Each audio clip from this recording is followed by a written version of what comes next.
Hey guys, what's up? It's Dan here. So I just wanted to say thank you so much for the support on the last video about the white belts. And I got a lot of people asking me about making a series of videos for each belt. So I'm going to do that. So this one is going to be for blue belt. So first things first, you've gone in the door, you were given a white belt.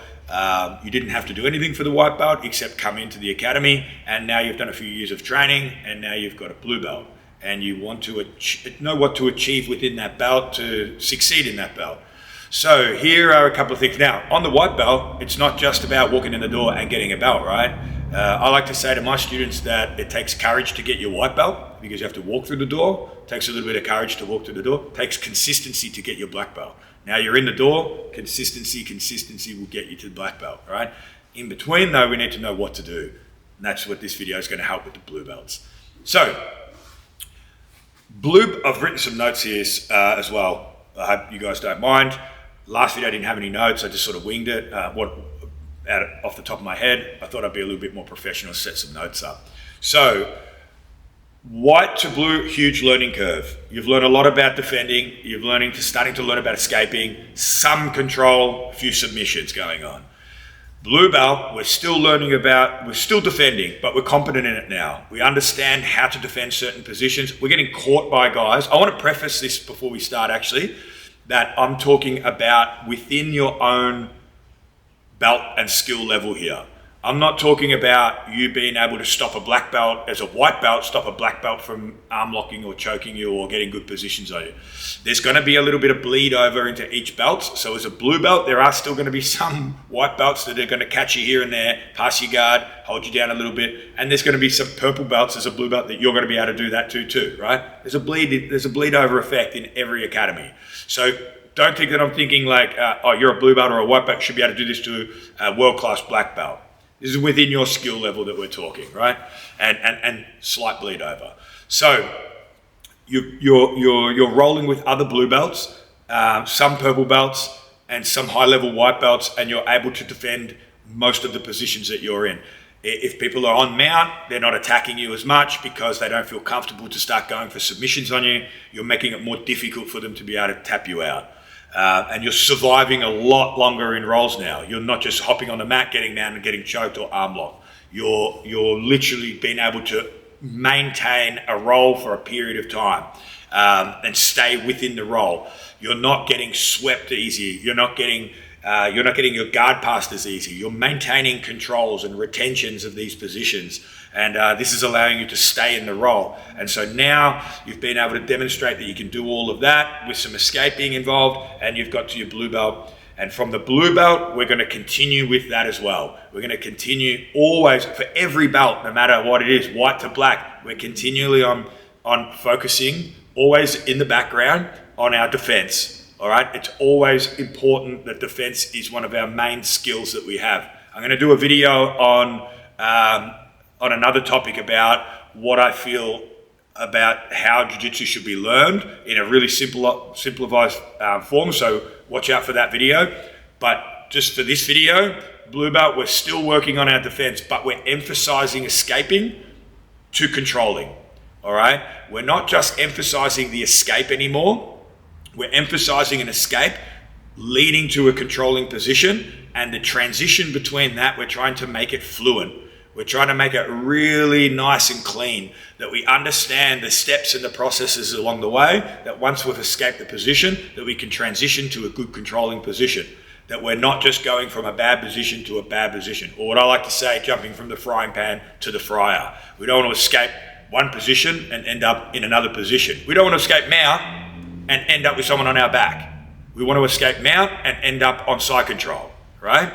So this is a massive part of blue belt, is understanding the concepts and principles of escaping, winning inside position with the upper and lower body, building a frame, building frames, what the frames do, right? How do frames work? When we've won the inside position, we build our frame. You can think about framing like we're building a, let's say we're building like a scaffolding around ourselves, all right? This is how we understand making space. You probably go to a competition every now and then, you hear people yell out, make space, make space. And then you look at the competitor on the bottom and go, I got no idea what this guy's talking about, because it's never been explained to them what making space actually is. Making space is building a structure, a framework around yourself with your elbows, hands, knees, by winning inside position. That structure takes the weight of your partner. You could think about it like the roof of a building. You have the walls holding up the roof, and underneath that roof, by the walls holding up, you can move around. That's the space that you live in, right? Well, that's the same in jiu-jitsu. When someone is laying on your chest, you can't have your arms on the outside. You bring them inside and your knees inside, winning inside position. This builds the frame around you. That creates the space for you to learn how to escape out of, okay? Once you've learned how to escape the position, the transition to trying to get to a controlling position is what we're working on as well. And within that escape to control, there's a lot of jiu-jitsu that happens. There's a lot of technique, a lot of concept, a lot of principle. Those things are going to start to work on. That's where in class you can be asking questions about, all right, I'm escaping here, I'm using these principles here, or concepts here, or techniques here to get out, but I'm getting to here, and this working from the escape to the control is a little bit difficult. The transition, the fabric that ties those two concepts together is a little bit hard for me. How do I work on that? And that's what we're going to be working on in class as a blue belt, right? And there's a lot of jiu-jitsu to learn within there. But then when we get to our control position, obviously we're going to be working on our controls as well. But we're working on the understanding of how to get from one to the other, going from a bad position or an uncomfortable position, I don't like to say bad position, but uncomfortable position in jiu-jitsu to a more comfortable position in jiu-jitsu, and how those two things link together. Okay, that's the big focus on a blue belt.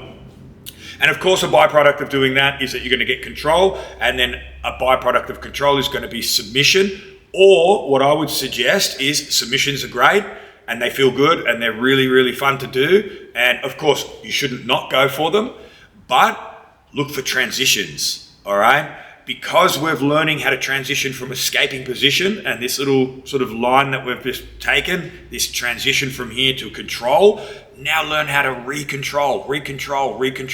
Again, we don't want to escape a position, get to a good position, and then go back to a bad position, right? We want to escape the position, get to a good position, transition how we need to. That's going to teach us actually a lot about how to escape, because we can then start to learn what the person who's on top of us in a control position is doing, and we can reverse engineer that of when we need to start to escape the position, okay? So a smooth transition out of an escape into a control. That's what we're looking for. Submission can come later, and a byproduct of that control, we can start to learn on transition. Cool. Another thing we want to be working on as a blue belt is having a good top game and a good bottom game. We don't want to be just really good on top, and we don't want to be just really good on the bottom. If you find yourself as a blue belt being very good on top and that's all you've got, and then when someone rolls you over and you end up underneath and you get your guard pass really fast, then you need to work on your guard retention skills and control and retention skills as well, and defense from the bottom, right, in your guard. But maintaining and controlling guard is a key of blue belt. Okay, everybody who does jiu-jitsu should have a competent guard at blue belt, whether it be you're a light guy and you like to use open guards, birimbolos, inversions, or you're a bigger guy and you like deep half guards and things like that, should be developing a good bottom game. This is going to tie into a lot of your escaping, because a lot of your escaping is going to be on the bottom. But if you have a good guard and you're sweeping, but you're finding it hard to pass or maintain position on top, or just stay on top without being swept, or people getting underneath you and elevating you and things, then you need to work on that, right? Have a competent game on the bottom and the top. You don't have to be an expert in both, but understanding both of those positions is going to help you exponentially in your blue belt. All right, so I think that's pretty good. That's a good sort of couple of things to work on there. There's a massive amount of information within escaping to controlling. It's going to be a hard slog in there. There's a lot of jiu-jitsu to learn, because there's a lot of different escapes. There's a lot of different transitions, and there's a lot of fabric of sort of strings tying those two things together that you're going to need to explore.